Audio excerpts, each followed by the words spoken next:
Ask the members to self-introduce themselves. I'm Robbie Taylor. James Wilson, South Asheville. Peggy Mann, Limestone. Jim Guido, Beaver Dam. John Yurko, Weaverville.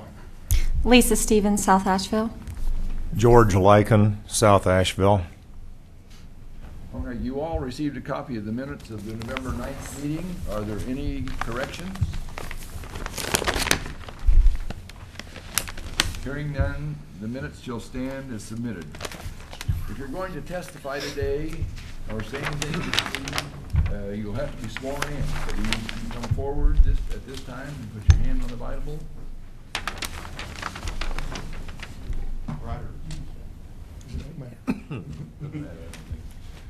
Hold on, You one saw- more person.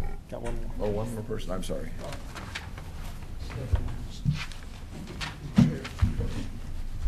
You solemnly swear to tell the truth, the whole truth, and nothing but the truth, so help you God? I do. All right, Jillian, what have we before us? Mr. Chairman, before you all go forth and consider a variance in light of some recent Court of Appeals decisions, I just wanted to go over you the standards for granting a variance. So I just want to make sure that you all are, we haven't reviewed it in a while, and since we're going to be doing a couple today, I want to make sure that there has to be competent and material evidence on the record that, one, there are practical difficulties or unnecessary hardships in the way of carrying out the strict letter of the article, that the applicant complies with the provisions of the article, the property seeking the variance can secure no reasonable return from or make no reasonable use of the property. The special conditions and circumstances, if there are special conditions or circumstances that exist, which are particular to the land, the structure of the building involved, which are not applicable to other land, structures, or building in the area. Okay, so if there's a unique thing. That the special conditions and circumstances do not result from the action of the applicant. In other words, you can't create your own hardship. The variance is in harmony with the general purpose and intent of the article and preserves its spirit. The variance is the minimum necessary to afford relief, and that the public and welfare have been assured and substantial justice has been done. So essentially, in order to grant a variance, we need to make sure that there's evidence on the record and that the applicant has met all these factors. Okay, this is just as it has been. There's It's no change, but basically what happens is that, that I'm just trying to make sure that you all understand that each of those things have to be met before we grant a variance. So. Thank you for... No problem. Consider it as a little legal update for the day. Thank you very much. Update. Okay, Jillian? Today before you have Chuck Davis Construction Incorporated has applied for a variance in height for the construction of a single-family home, which includes an artist studio, on behalf of Gary and Kay Rupp. The subject property is located at 105 Deer Run Road on pin 0720024611 and is zoned R1. A portion of the property does lie within the steep slope high elevation overlay, but where they're proposing the construction of the house is not in the overlay district. And there is a mistake on your worksheet. The applicant is actually asking for a variance of 43 7/16 feet, but my suggestion would be just to round that up to 44 feet if you do grant it, which would be about a variance of 9 feet. Just to let you know, in your aerial photo, of the property, there is a house on the site. They have removed that house and are planning to construct a new home, and we have not received any calls in opposition to the variance. All right. All right, if you come forward and tell us what you intend to do.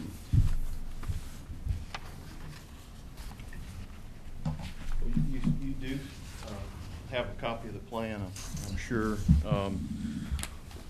This is Sean Leatherwood, the architect, and we kind of viewed that cupola that as more like the chimney in the structure. when we completed the drawing. So we realize now that we're higher than that's allowed, here in the county. But if you look at that, has everybody had a chance to review the plan? I guess you do have, okay, you do, I see the plan. We haven't had a chance, we don't see it until we come into this meeting. Okay. Probably the best, A5 would be the best drawing to look at. Look down the lower right-hand corner.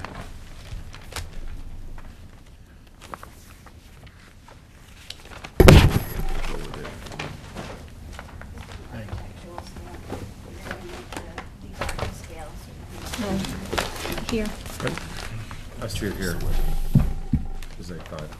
Yeah, I've got it in here.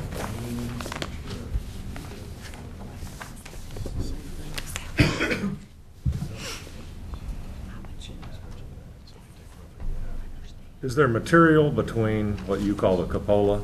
Is that what you say it, cupola? Yeah, the cupola. Cupola. Okay. The main ridge of the main structure is 31.4, it's 16ths above the finished floor of the main level. So the long ridge that you're seeing there is 31.4. It's just the cupola proper that is at 42. Chimney. And the chimney, if you will, is 5 or 10 feet? A couple of 2 to 3 feet. Okay. Higher other than that, right. Okay. And there's no material between the two of them? No. Okay.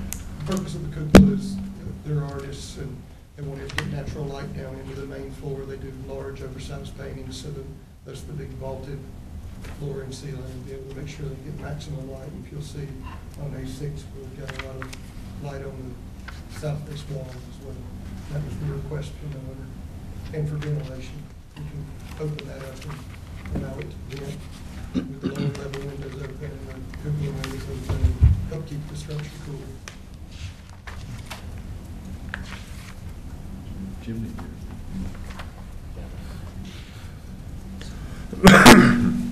So I think the only area in question is the cupola. The cupola, that's what exceeds our height ordinance.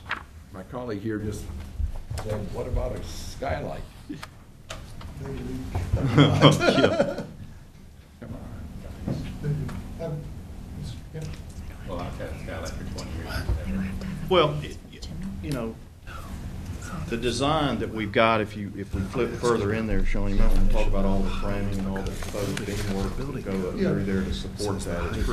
It's a pretty intricate design there that he's drawn in under that cupola. This level and the lower level, which would be here. So that's according to building code, building height. Well, the house is fine. The house is fine. That's the Now, issue. this thing, And there's plenty of examples of skylights that last for 20 years, but you know, in general I practice, think this we thing's shy kind away of top from heavy. it They for can the- squeeze the that down, issues, the make it issues. much smaller. That's not even an operating Air window. conditioning, No, no. most of our buildings, it's not one skylight, so it's a skylight, so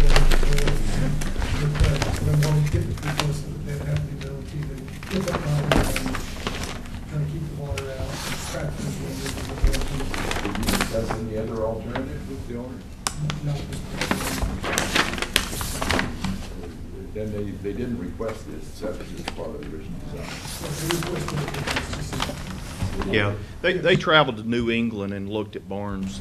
These clients are artists, so they're, very visual mimicking folks. A series of photographs of the New England they brought to us. And this cupola was specifically for working on that. So if you think about it structurally, if we've got to shrink that thing down 7 feet, then that'll force the main floor to be a lot smaller. I mean, the changes just go on and on. And again, as they stand there on that main floor, I mean, they specifically wanted that main floor to have that, what were those, 12, 14-foot walls for large oversized paintings. And for the loft. And the loft, yeah. But the main home doesn't exceed the height No, requirement. the main home is at 31 feet 4 inches. So again, we kind of viewed that cupola like a chimney, but, it's not a chimney. Venting purposes, light purposes, but not furniture. Question, this may be for Jillian. Did we measure the 35 feet From the highest point where the From the ground highest point, meets top of the- to the top of the peak of the roof. peak of the roof? Okay. So what they're saying is the cupola is 9 feet tall. Yeah, 8 feet and 4 inches, but might as well round it to 9. Yeah. Question, have we had any other cupolas or light gathering structure or anything like this come through this body? Not to my knowledge, not through the Board of Adjustment. No relevance anyway.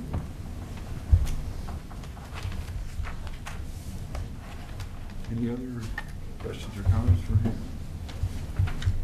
Over the last few weeks, I've talked to the neighbors, and I have one that would like to present here, you know. And I also have the neighbor that lives directly above this home, and she wrote a letter for the board. I'd like to present that. Who do I present that to? You can me to read it, or you can? Just read it to us. Yeah, this is from Melissa Meyer, who lives the home above this, and to whom it may concern. This letter is in regards to the notice I received a few weeks ago concerning the building of a home for Mr. Gary Rupp at 105 Deer Run Road. I have looked over the plans and do not feel that this will be a hindrance to our property or the adjoining properties. There is enough elevation where we live that this will not obstruct our views. It is also noted that this structure will only enhance our neighborhood and increase our property values. I have spoke to the neighbors, Ms. Sheila Crouch, and she has stated that she does not object to proposed plans of Mr. Rupp's home. If you have any other questions, you can speak to me and contact, and it's got her email and home phone number, and she signed it. All right. So, and that was the one that, you know, that I was mostly concerned with, her living above it. Would it obstruct her view in any way?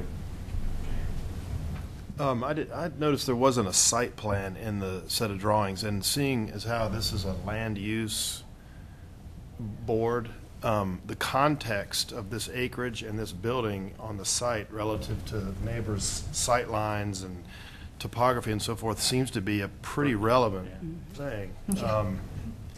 Do you have a site plan you could submit today? We were building back in the exact footprint of the previous home, so. Well, if you look at the aerial that we were given in our packet, it doesn't look like the previous home was in the steep slope. It's it did exact.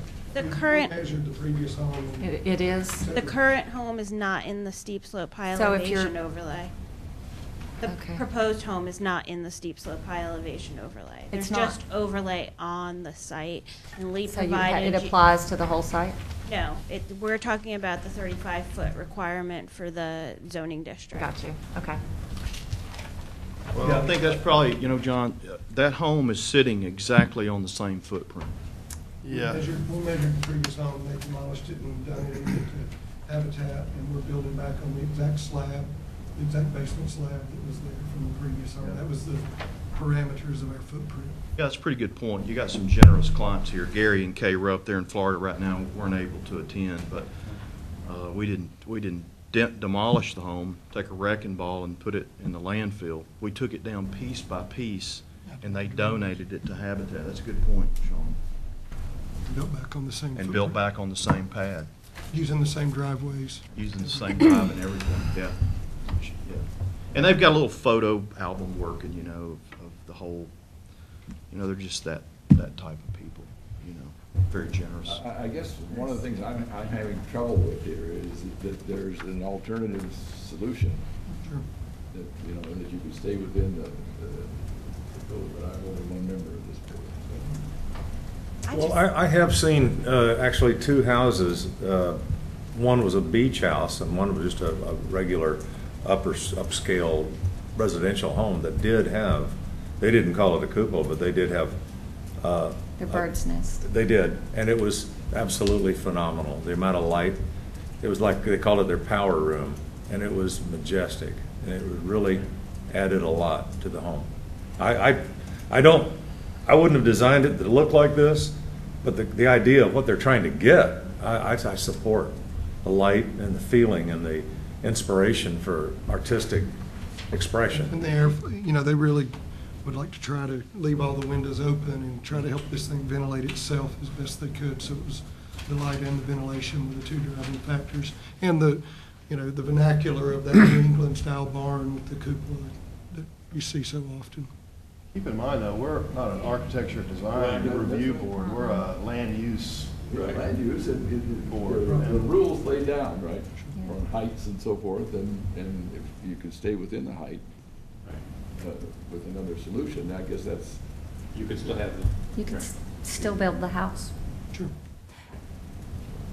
I have one question, and I am not a builder or anything, so I really am at a loss, maybe, or I'm not as scholared as some of they are.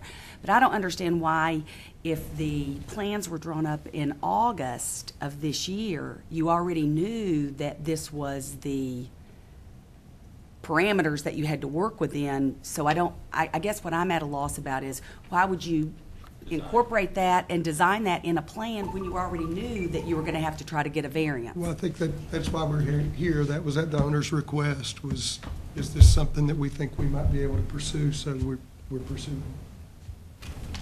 So, okay. So coming to the board was just an after you had done it? No, we need to do that. Oh, okay.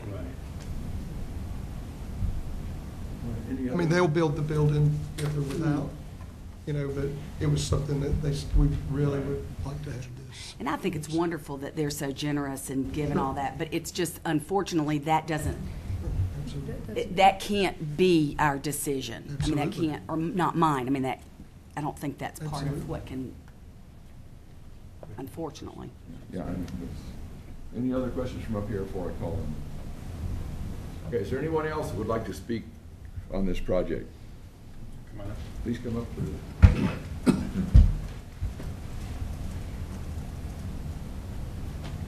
How you doing? My name is Ben McMecken. I live at 180 Deer Run Road. Sir, you need to speak in the Why microphone. don't you sit down there so we can hear you on on the My name is Ben McMecken. I live at 180 Deer Run Road. My home is approximately 250 feet from this proposed structure. The area in which we live is known as Charmeldy Acres. It's a private community. Our roads and everything are privately owned, and I got elected by the board to take care of the road, so I get around and see a lot of people in the community, and I was able to talk to a lot of people about this. And as Mr. Davis said, as I can see, the only one that could be affected by their view in any way at all would be Melissa Myers. Her house is the only one that would have any kind of obstruction of the view. There's a lot of trees, and the way the elevations are, it's in view of my home, but it's in one, no, there's a lot of trees between us and a lot of trees behind it that are taller. So having talked to a lot of people in the community and our president of our association, the board, no one has offered any opposition to this structure whatsoever. Again, there was a house there prior. And again, the only person with any kind of view issue would be the Myers at this point. Are the Myers north of the subject property? That's correct. They're on the slope north, so they're looking, if their view is downslope southward, they're looking over the rooftop of this Right. building. And from just approximations of what I can see here and what was there, it appears that the main structure of the house will only be about, I'm guessing around 10 or 11 feet taller than the previous house that was there. I'm close. That sounds about right. It was a single-story structure on the foundation. So it would, there's not a lot of difference other than, like I said, it's one story taller, it's about 10 or 11 feet taller. And where they're located, at the elevation that the Myers are at, they're going to see a little more house, but they're going to see about 10 foot more house is what they're going to see. Can you show me on this aerial which is the Myers house? There's appears to be the subject property. There's Myers' house. Okay. There's my house. Okay. Myers' house. His house. All right. So the only other comment Sean reminded me of, it is below the mature tree canopy, that's there, being an older subdivision. Has there been any input from the Myers? Well, That was other than the letter, Oh, okay. Melissa's letter, yeah. Her letter. And I spoke to her personally. We spoke a month ago about this personally, and she indicated no issue with it. She actually said, "I can't believe they need to get a variance to do this." So that was her opinion.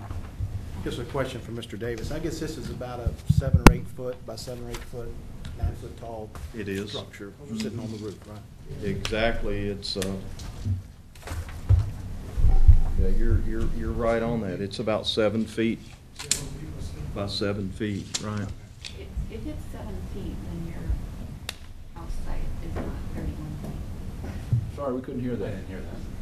She was saying that if how tall is the cupola? 42 from the floor, No, the cupola itself. from the ridge is, the math of 31.4, 42.2 minus 31.4. 11. 11 feet. 11 feet. 11 feet from the ridge. From the Oh, ridge. well, from the ridge, it would be 8, 9, 10, and 10, 4 inches or something like The that. ridge is, And 7 feet, and the ridge is 4 feet below the maximum. and almost, 8 feet wide if we count fascia and gutter, 8 feet wide by 9. 9 and some change. Yeah, the main ridge of the house is 4 feet below the maximum height, and the cupola is 9 feet higher. All right, any further questions or comments? I do just want to point out to the board that even though you've received a letter from Miss Meyer, please do not treat that as actual testimony here. While you can take that for whatever face value it's worth, it's not a sworn statement, and just for purposes of the record, we need to be careful about just taking letters at their face value. Good information that we understand. All right, at this time, I'm going to close the public hearing. And we're at the point where we have to take action on this petition. Further discussion?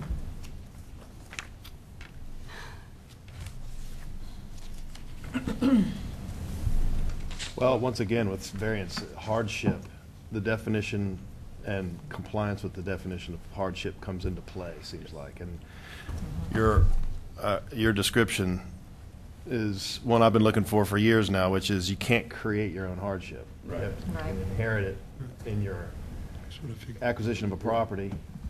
But hardship is a hard thing to define. It's rare we see an actual bona fide hardships that weren't created, by owner's circumstances. So I think the discussion here is, from a land use standpoint, is do we see any hardship with this design, or with the hardship that isn't They didn't create that they didn't themselves. create. If they've created it, it's not a hardship by the definition.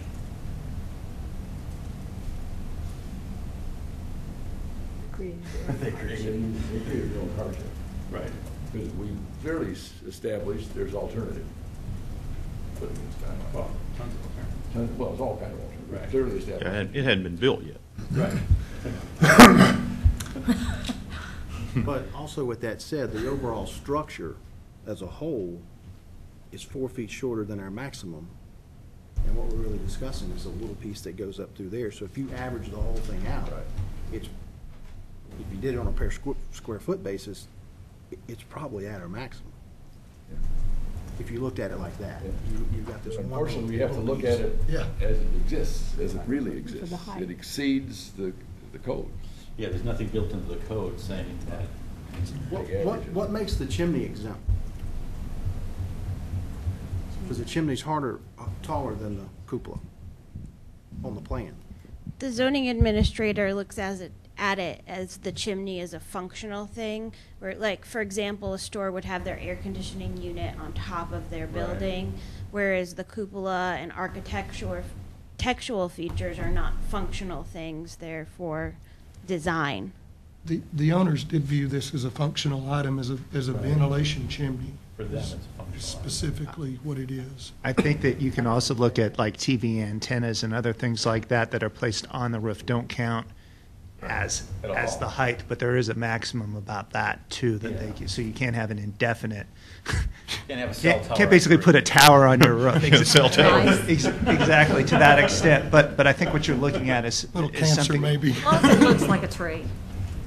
Yeah, and, you know, that was sort of, you know, reiterate that again, that was one of the requests from the homeowner, was that it was a ventilation chimney. It gave them the opportunity to open up the windows at the lower level and allow that ventilation, natural heat rising ventilation to occur. So the reason that it's considered helpful with ventilation is just so that they can open up the windows? It provides natural ventilation as hot air rises and goes out the cupola. That draws in the cooler air at the lower levels. It's a common building technique used in the desert Southwest all the time, and has for centuries been. And the reason it's so tall is, Yeah, and it lets the light in, but it also. Well, I understood the light, but I functions- didn't understand the but ventilation The function of it aspect is a somehow. chimney and added light to the interior. Well, then, if that's the case, And then can the it not be, draw. could it not Could it not be be lowered? shortened? I mean, shortened just a little bit to, Sure, I mean, if they did, if you, Build a house a little bit shorter too. I'm sorry? I mean, the house doesn't have to be 20 feet high. but I, No, You know what I was mean? just asking You about build it. a house shorter and then well, a couple of. if we dropped the main Bridge roof, would be yeah, down. we would then It lose would be the a loft. snowball effect, but it is possible. It does snowball. Yes. We would lose I the understand. loft. Yeah. We would lose the. And this is sort of an 2.5 academic question, because it's allowed, you know, under this, what's allowed, the chimney. Yeah. The chimney's allowed. That wasn't what I was just curious about the But ventilation. it is the of- ventilation. It'll have the windows that have remote open and close. So they'll, you know, so they'll actually be able to open them up. so if you shortened it to 4 feet though, That's what I was Yeah, asking. does it have to be that tall? Yeah, I see You the want- windows aren't indicated as operable with the They're dashed the lines. tilt. Are they? That'd be the tilt sash. So they're awning, motorized awning windows? Now we're back to the leads discussion. Now, the tilt Yeah, they tilt awnings out. tilt It's got a roof on out it. to vent, and you can leave an awning window open even in a driving Yeah. rain, and you're very Yeah. much less likely to get with them being that high, they will open and stay open. Also make them That's a rain discussion for another day. Yeah. but, Sure. But I think the way we started out, the client, I don't know what they plan on painting in there or how large, but they want that main They need that, floor. right.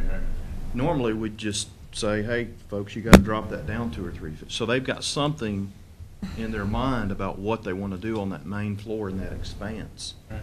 does it have windows on all 4 sides? Yes. It does. A6 is the view, is the side view. A7 is the downhill view. Well, I'm going to call a halt to this discussion, and I need a motion for a finding of fact.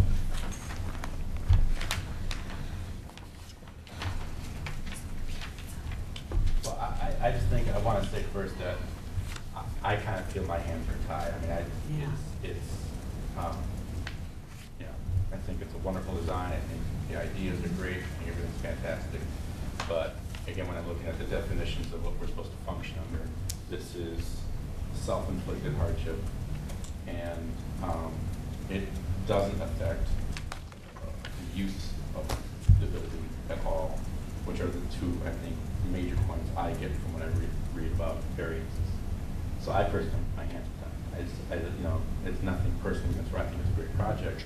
It just, you know, we're not supposed to be writing the law here. That's right, we're interpreting. And as, to me, someone have to convince me of the 2 things I'm looking at. This is self-inflicted, and it does not, I mean, there's plenty of uses for this land, and many houses could go on there, and you know, there's a lot of versatility there. Does anyone disagree with that? Convince me, or? Right in your camp.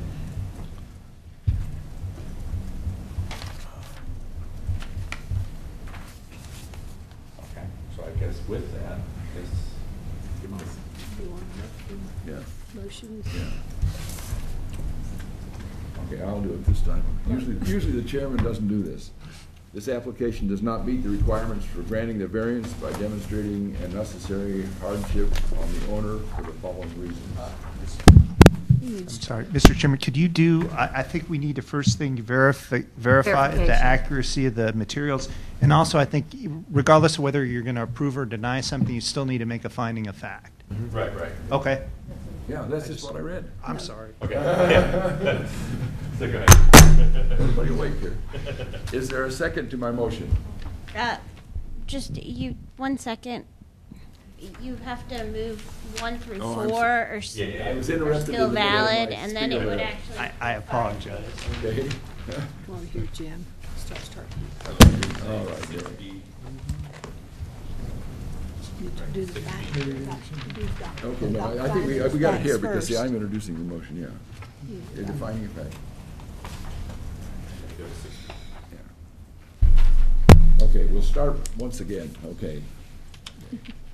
Based on the evidence presented to this board, including the following exhibits, the petitioner's application, the submitted plan, development plan, the GIS maps, the findings of fact,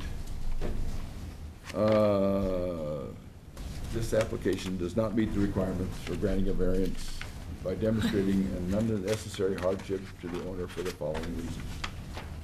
So it's 6B, A. 6A through F. Are you going to adopt findings of Findings of fact, fact one number through- 1 through 5? 1 through 5. As written? 1 through 5, yeah. 1 through I thought 4? that goes right with the first No. statement. Okay. 1 through 5 is in there to make it absolutely clear. And the height would be, The height was corrected to To 43 44 and feet. 7/16 feet. say 44. 44 feet. And you probably should ask the question if they Yeah. say that. Let's get this motion. Is there a second to the motion? A second. Okay, we have a motion and a second. All in favor, say aye. Aye. Aye. Opposed? Aye. Okay. Let the minutes show that we had 6-1. Motion is carried. All right. Gentlemen, your names, please, again. Sean Leatherwood. Chuck Davis. Is the information you have provided to the board true and accurate to the best of your knowledge and belief? Yes, sir. Yes. All right. All right. Based on the foregoing findings of fact and for the reasons set forth herein, I move the requested variance be denied. Is there a second to the motion? I'll second. Okay, there's a motion and a second. Any further discussion? Hearing none. All in favor? Say aye. Aye. Opposed? Aye. Okay, let the minutes show the same voting as before. Okay, is there any other business before us? All right, I'll call adjourn. I do just want, before you do adjourn, I just do want to let the board know that Mr. Raines did file an appeal, so he is appealing your decision that you all made a while back.